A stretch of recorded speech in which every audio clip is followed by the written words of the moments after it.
Why are agents so afraid of VA offers? Let's discuss.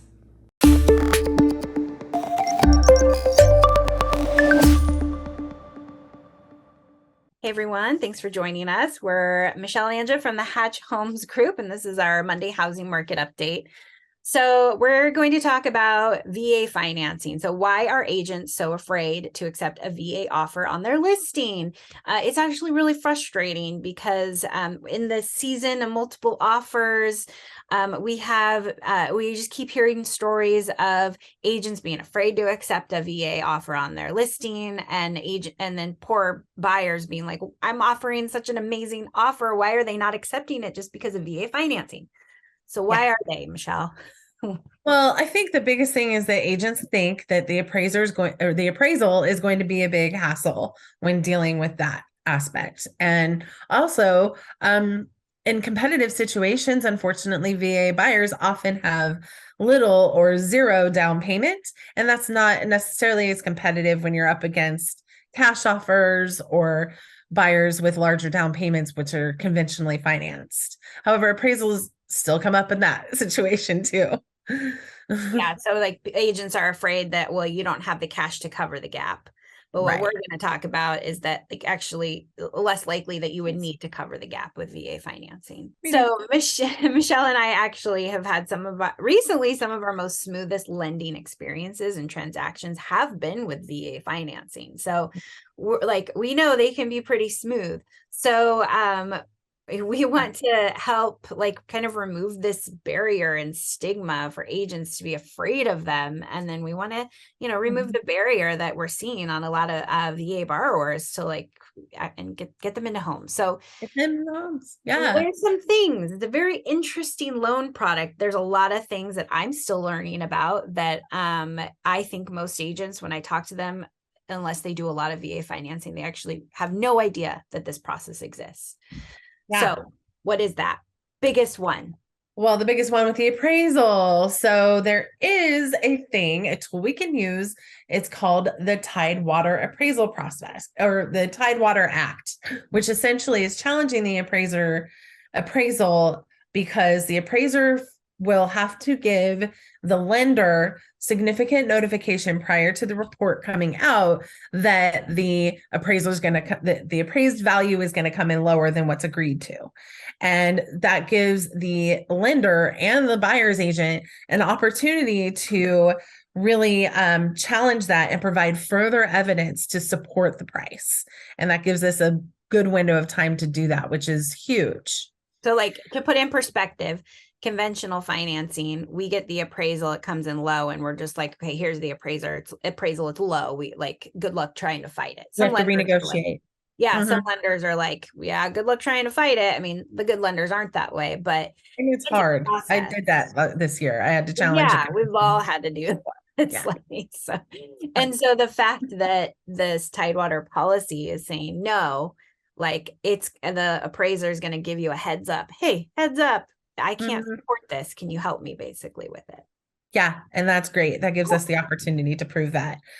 In the event that that doesn't work, there is still a way to challenge it, and that is called the reconsideration of value process.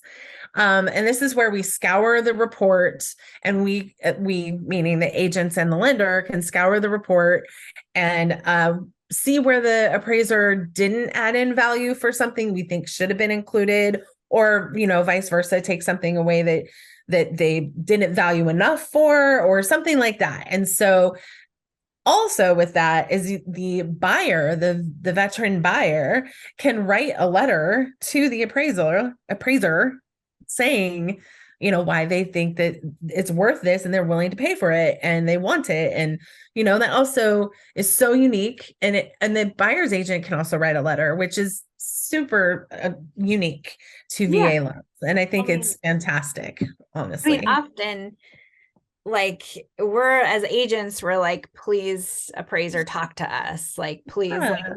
let us fight this. And sometimes you'll get an appraiser that's like real big chip on their shoulders and they're not they don't want to hear it, basically. And so this is kind of cool that it's giving us an avenue to have a discussion with the appraiser. So with these two avenues, right? So like I was just talking to an agent in San Diego, shout out to Edward, who specializes in a lot of this stuff. And he's saying like what success rate, like an amazing success rate he has with not having to worry about his VA borrowers having to cover a gap because of this process. So that is a huge thing that I want to communicate to agents of like, it's just like the VA is not trying to make it so difficult that it's going to be difficult to sell the house. Like they want to get people into properties. So just keep that in the back of your mind when you're like, oh, they don't have the down payment, they can't cover the gap. It's like, well, we can challenge that. Yes. So another thing, which really interesting with VA financing that I learned actually a few years ago was just about the spot approval process on VA condos. So I had a listing that was not a VA approved building. We got a VA offer, talked to that VA lender, and they're like, it's no problem. We can do the spot approval. This the whole process, super smooth. So I still talk to agents who have no idea about this. I'm like this is an avenue a veteran could get into a condo, right? That's great. And this is an avenue that your seller could sell their house to more buyers because you can open it up to VA buyers. So I'm really passionate about it because it's so interesting and a lot of people aren't talking about it. Exactly. And I think that, the bottom line is that we want to help veterans get into homes. I mean, we all know that they have challenges with housing a lot and funds and things like that. And there's these tools available for them, and we can help them with our negotiation skills as well. So I think that there's ways we can break down barriers. And I think the more we work together in all the industry to get this message out, the better it's going to be for our veterans and for our transactions. And so I guess the bottom line is, don't be scared of VA loans and let's work together. Actually pretty cool. I mean, they're actually a pretty cool loan product. So yeah. Thanks for watching. Remember to like and subscribe and join us next week on our Monday Market Update. Thanks.